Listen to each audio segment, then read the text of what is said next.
사랑해 I love you I love you 어떤 말을 원해도 난 이 귓가에 해줄게 我爱你我爱你 Te quiero Te quiero 너무 달콤해서 말이 맑아지가 아은 아은 아은 아은 아은 아은 아은 아은 나를 사랑으로 채워줘요 사랑의 배터리가 다 됐나봐요 당신 없인 못 살아 정말 나는 못 살아 당신은 나의 배터리 당신은 나의 배터리 You know my new romance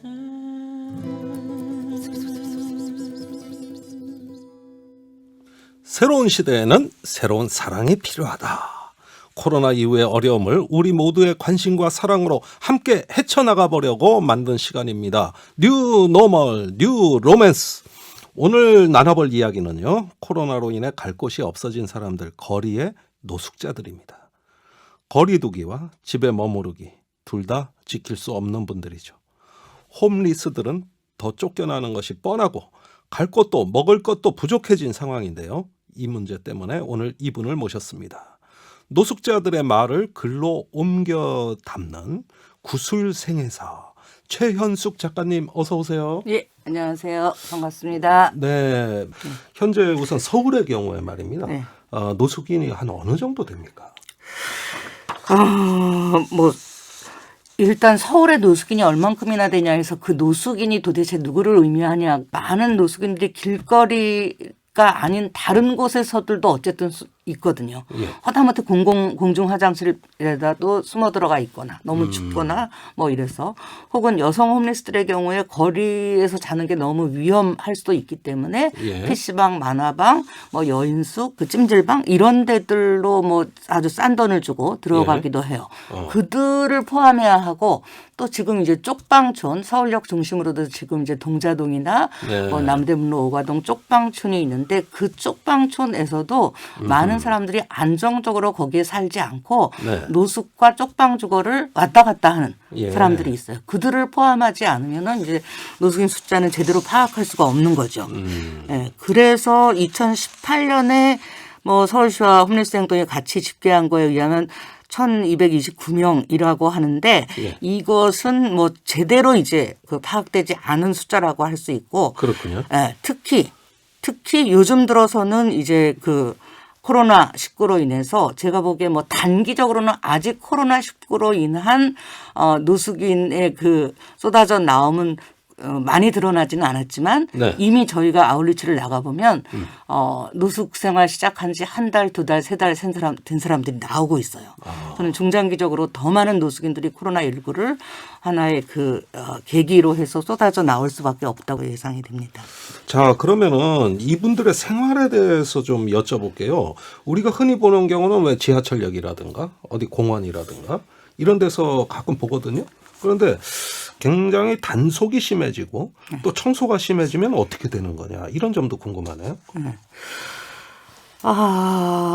옛날에 그 서울시가 소위 민간 역사로 바뀌기 전에는 서울역이 민간 역사로 바뀌기 전에는 그래도 좀 괜찮았어요. 그 역사 안에 들어가서 뭐 잠도 잘 수 있고 거기에 예. 있어도 좀 굉장히 나도- 많이 봤어요. 그렇죠. 엄청 많이 오시더라고요. 그렇죠. 그런데 이제 그것이 공공이라는 이유로 그래서 민원이 들어온다는 이유로 소위 시민에 해당하는 사람들이 예. 그들을 보고 싶어하지 않거나 뭐라고 냄새 난다거나 이런 민원이 들어온다는 이유로 이들을 계속 배제하고 있는 그것이 저는 근본적으로 문제라고 생각하고 예. 그래서 특히 뭐 계속 그래왔지만 올해 들어서는 코로나 때문에 더더군다나 이들을 바이러스의 숙주로 보는 관점이라고 생각. 방역 때문에 역사에서 내쫓아야 된다. 예. 혹은 뭐 길거리에서조차 내쫓고 그 역 광장에 있는 분들에게 뭐 가끔 한 번씩 쓰레기차와 물차를 동원해서 싹쓸이를 해요. 네. 그렇고 그들이 가지고 있는 짐들을 뺏어가고 예. 이런 식으로 이제 계속 뭐 잠깐 쉬는 거, 앉아 있는 거 이런 것들을 못하게 계속 쫓아내는 거죠. 아니 그러면 어디로 갑니까? 그렇죠. 이분들 이런 데서 다 쫓아내면 어디론가 가야 되는데 그렇죠. 그럼 차라리 어디에 저기 주거를 제공해 주든가. 그게 이제 답이죠. 그게 예. 답이죠. 노숙이라는 것은 기본적으로 주거와 관련한 개념이잖아요. 예. 잘 곳이 없는 사람들이니까 잘 곳을 만들어야 하고 예. 더군다나 이 코로나 상황에서 맨날 집에 머물라 예. 하여튼 그 집을 예. 그 집을 줘야 되는 거잖아요. 어떤 식으로 급하게라도 임시로라도 그 집을 줘야 되는 건데 심지어는 경기도의 어느 지역에서는 예. 그쪽 지역 공원에서 노숙하는 분들을 차에 실어갖고 서울역에다 데려다 놓는 경우도 있어요. 그런 일이 있습니까? 예. 어떤 한 어이가 분이 없네. 이제 아울리치 나가서 만났는데 예. 처음 보는 분이에요. 그래서 처음 뵙는 것 같다고 선생님은 노숙 시작하신 지 뭐 얼마 안 되셨냐 그랬더니 예. 그 얘기를 하시더라고요. 이러저러 해서 그 일산 어디서 왔는데 그렇게 예. 해서 차에 실어갖고 여기 서울역에다가 네, 그렇죠. 와서 쏟아버리고 가는. 그렇죠. 예, 사실은 그런 개념이에요. 방역을 위해서라면 정말 방역을 위해서라면 예. 방역의 문제가 안 될 어떤 상황을 만들어주는 게 중요하잖아요. 네. 그런데 방역을 위해서라고 하면서 계속 쫓아내는. 근데 미국이나 프랑스 같은 경우는 보니까 주거 취약계층 이렇게 해서 그 홈리스들의 거처를 또는 쉼터를 제공해 주는 걸로 돼 있네요. 예. 우리나라는 이런 제도 없습니까? 예. 이제 그거 전에 그 예. 4월 28일에 이제 코로나가 한참 진행될 때죠. 4월 28일에 유엔 주거권 특보에서 예. 코로나 관련해서 특별한 지침을 좀 내렸어요. 네. 하여튼 이 코로나 상황에서 노숙인들과 관련해서 어떤 보호 조치가 더 각별히 있어야 된다. 그리고 다들 집에 머무르라고 하는데 홈리스들에게 집을 주지 않는 것은 이건 잠재적인 사형 선고다. 네. 그래서 개별적으로 들어갈 공간을 만들어야 주는 게 시급하고 네. 그것을 위해서 지금 코로나 때문에 호텔들 다 장사 안 되잖아요. 예. 뭐 그것을 계기로 호텔 방을 개방하든 네. 모텔 방을 개방하든 군대 막사나 빈 건물들 공공건물들 예. 이런 건물들 개방해서 이 시급한 상황을 일단 넘기게 하고 예. 라고 이제 유엔에서 했는데 우리나라는 오히려 거꾸로 가고 있는 거죠. 그것을 기회로 더 쫓아내는 거죠. 예, 방역 때문에 오히려 쉼터를 제공해 줘야 되는데 거꾸로 가고 있다. 이 점을 가장 걱정하고 계십니다. 자, 주거는 그렇다 하더라도 이분들 식사는 어떨지도 궁금해요. 사실 무료급식소에서 이분들이 밥을 드셔야 되거든요. 그렇죠. 그런데 지금 사정이 굉장히 어렵지 않습니까? 네. 어떻게 되고 있죠? 근본적으로 노숙인 급식의 문제는 공공급식이 너무나 없다는 거예요. 너무나 없다. 너무나 없다는 거예요. 예. 그동안 이제 서울시가 공공급식을 하는 것은 극히 일부고 거의 90% 이상을 민간. 종교단체들. 그런데 이제 코로나19가 닥치면서 이런 데들이 스탑할 수밖에 없었죠. 네. 그들도 이제 방역의 위험이라든가 혹은 예산 문제라든가 이제 코로나 위험 때문에 사람들이 안 모여서 그 봉사를 못 한다든가 네. 이런 문제가 생기니까 그쪽에 이제 급식이 거의 아주 상당히 많이 중단될 수밖에 없었어요. 네. 이제 이렇게 중단되면 그럼 어떻게 해야 돼요? 공공이 급하게라도 늘려야 되는 거잖아요. 이 상황에서 개나마 진행되고 있던 공공급식조차 더 줄어들거나 사람들을 더 그것도 이제 방역을 이유로. 예. 그러니까 노숙인들을 정말 바이러스의 어떤 숙주로만 보는 거죠, 이건. 예. 그러면서 최근에 가장 이제 그 중요하게 떠오르는 사안이 따스한 체험터예요. 이게 서울역에서 남영동 내려가는 고개에 있는 서울시가 건물 하나의 임대료만 이제 서울시 예산으로 제공하고 나머지는 다 민간들이 끼니마다 밥을 가지고 와요. 예. 끼니마다 딴 데서 밥을 해갖고 와서 이제 점심 주고 저녁 주고 아침 주고 이러던 데였는데 예. 세 끼 주던 거를 두 끼로 줄였어요. 아침을 안 주고 두 끼로 줄였어요. 네. 그리고 이제 그 한 끼를 왜 안 주냐 그랬더니 한 끼는 그 서대문에 있으니까 거기 가서 먹으래. 예. 서대문에 거기 이제 무슨 서대문 센터가 하나 있는데 거기는 5시부터 밥을 주는데 새벽 5시. 그렇죠. 새벽 5시부터 밥을 주는데 거기는 새벽 5시에 이제 한 번을 줘요. 네. 근데 거기를 가서 먹으려면 서울역에 있는 노숙인이 새벽 3시에 일어나서 꼼지럭꼼지럭 챙기고 짐 싸고 그렇게 해서 걸어가서 새벽 4시에는 줄을 서야지 그 5시에. 거기가 딱 200명 주고 말거든요. 네. 그 새벽에. 이런 식인 거죠. 그다음에 노숙인들을 이 어떤 네 번의 이제 긴급재난지원금이 아마 뭐 전국과 그러니까 전 국민과 그다음에 선별과 그다음에 추가 경정 예산과 뭐 2차 재난지원금 해갖고 네 번이 이제 지나가는데 이 네 번이 다 노숙인들을 거의 대부분 배제하고 예. 지나간 거예요. 그런 면에서 노숙인들이 계속 능멸하고 지나갔다고 보여지는데 아니 이유가 뭐 뭐냐면 신분을 확인해서 줄 수 있는 방법이 없습니까? 방법을 안 찾는 거예요. 안 찾는다. 방법을 안 찾는 거예요. 그러니까 지금 서울역에 노숙하고 있는 사람들이 다 서울역 출신이 아니잖아요. 주소지가 서울이 아니잖아요. 네. 부산에서도 오고. 그러면 이 문제를 해결하지 않는 거예요. 부산 가서 신청을 하라는 거고 그러면 거기서 부산에서 쓸 수 있는 또 뭐 그 지역 화폐 이런 게 나오니까 거기 가서 그걸 쓰고 돌아와야 되는데 갈 차비도 없고 예. 뭐 이런 상황인 거나 혹은 거주 불명자 이렇게 아예 주민등록 말소된 분들 이런 분들도 많고 서울시를 예로 봤을 때 서울시의 경우에는 노숙인들의 신청률이 35.8%밖에 안 됐어요. 35.8%. 네. 3명 중에 1명 정도 신청을 그쵸. 했다 이거군요. 그쵸. 이래서 정말 가장 가난한 사람들의 몫이 예. 국고로 환수된 거예요. 지급이 안 됐으니까. 그쵸. 지급이 안 된 그러니까 거죠. 지급이 안 된 건 국고로 환수되니까 그쵸. 가난한 자들이 제일 많이 기부한 거죠. 그렇죠. 그런 면에서 참. 정말 예. 전 국민에서도 빠졌고 선별에서도 빠졌고 긴급민생에서도 이제 4차 추경 예산의 그 명목이 긴급민생이었거든요. 네. 그다음에 2차 재난지원금에도 맞춤형. 예. 맞춤형은 주로 자영업자들 뭐 이랬다고 한다면 여기서도 또 빠진 거죠. 정말 가장 가난한 사람들이 완전히 능멸하고 지나간 거죠. 그렇다면 아프면 어떻게 하느냐 문제예요. 아팠을 때. 그런데 지금 코로나 이거 확산되고 나서 여러 가지 어떤 병원의 지금 진료 여건이 더 악화되고 있다는 이야기가 들려요. 예. 어떻습니까? 일단 이제 현장의 문제는 뭐냐면 개나마 노숙인들이 갈 수 있었던 공공병원들이 있어요. 예. 이 공공병원들이 코로나 전담병원으로 바뀌어졌어요. 그렇죠. 이러면서 거기에 입원하고 있던 노숙인들이 예. 강제로 이제 퇴원 당한 거죠. 아이고. 강제로 퇴원 당하고 그리고 심지어 외래로도 진료를 못 받는 상황들이 굉장히 많이 발생하고 있고 응급도 못 받고 있어요. 네. 제가 지난주 금요일에 만난 한 노숙인은 60대 정도의 남성분인데 손가락을 굉장히 많이 상했더라고요. 네. 근데 이분이 그래서 이거를 수술받기 위해서 꼬매고 뭐 이래야 되는데 수술받기 위해서 처음에 동부시립병원을 갔는데 치료를 못 받고 수술을 못 받고 그다음에 이제 적십자병원을 갔는데 못 받고 결국 나중에 보라매 병원 가서 이걸 수술을 받고 이제 그랬는데 뭐 굉장히 안 좋은 상태예요. 네. 그런 식으로 계속 밀려나고 있고 근본적으로 노숙인 의료의 그 문제는 노숙인 의료 보호를 우리 국민건강보험의 수급자들 의료보호랑 별도로 하고 있는 거예요. 네. 그러니까 노숙인들이 갈 수 있는 병원이 극히 일부인 거예요. 수급자들은 뭐 어쨌든 동네에 있는 병원 갈 수 있잖아요. 근데 노숙인들은 갈 그런 병원이 병원이 없다. 그런 병원이 그러니까 병원을 사라지고 근본적으로 막고 있는 거예요. 네. 이걸 구분을 해서 더 많은 벽을 만들 그런 것이 아닌 거죠. 아니 그러면 쉽게 예상이 되고 또 우려되는 바가 뭐냐 하면은 이제 길에서 돌아가시는 분들이 많아질 거 아니냐. 많죠. 길에서 서서히 죽어가는 분들이 많아질 거 아니냐 이거예요. 예. 제가 올해 봤을 때 코로나로 인해서 코로나 확진으로 해서 노숙인이 돌아가셨다?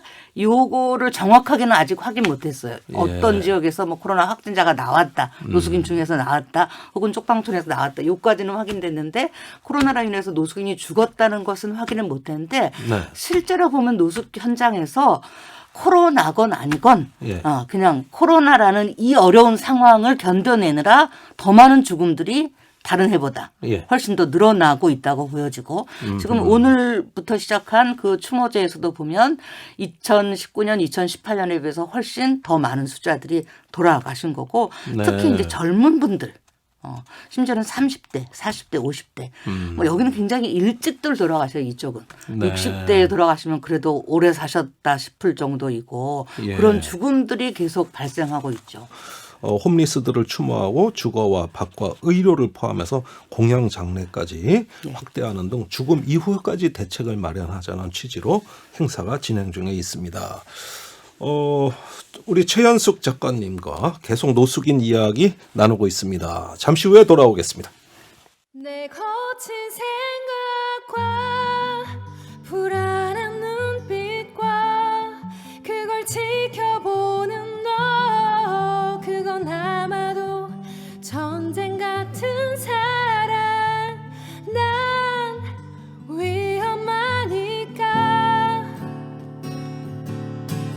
난 널 사랑해 너의 모든 몸짓이 큰 의미인 걸 난 널 사랑해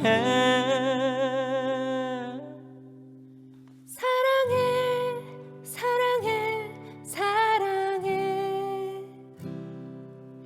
사랑해 사랑해 사랑해 사랑해 사랑해 사랑해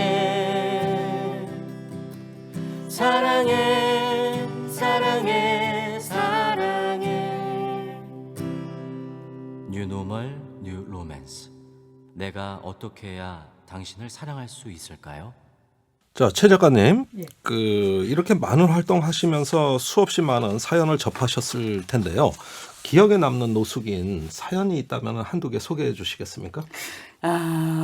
그 한 분이 떠올라요. 저 공영 장례 때 같이 따라갔던 분인데 이주연 씨라고 나이도 32. 네, 이 젊은데. 예, 아주 젊은 분이었고 어머니는 아예 기록이 없고 아버지가 기록에 있는데 6살 때인가 돌아가셨고 그리고 이제 할머니가 이분의 이제 보호자로 돼 있다가 할머니도 또 돌아가시고 삼촌에게 넘겨줬고 네. 뭐 이런 과정이에요.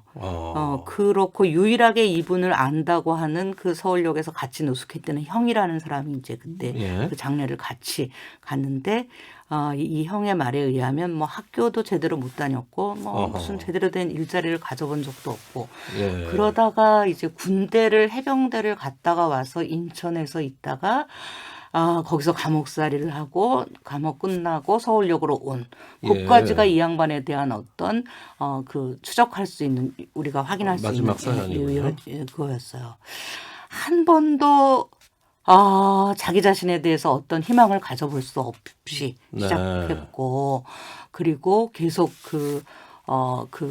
밀려났었고 배제됐었고 물론 뭐 그런 상황에서도 또 그래도 어떤 기회를 잡는 사람들은 있지만 네. 또 이 사람의 삶은 그랬던 거죠.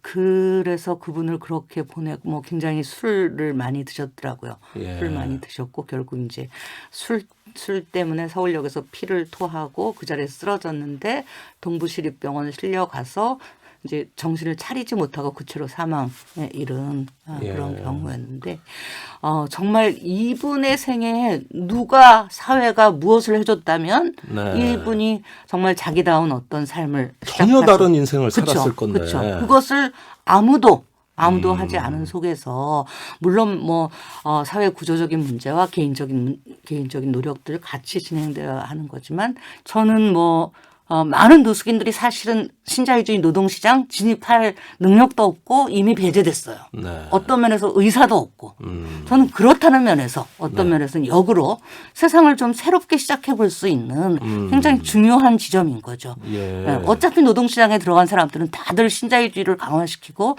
기업을 강화시키는 속에서 겨우 내 밥 벌고 자식 돈 버는 그런 거라고 한다면 거기에서 밀려난 네. 이쪽이 오히려 정말 물론 자괴와 빈곤과 여러 가지 어려움들이 있지만 여기가 뭐 저항의 혹은 반격의 시작 지점일 수 있다고 네. 생각을 해요.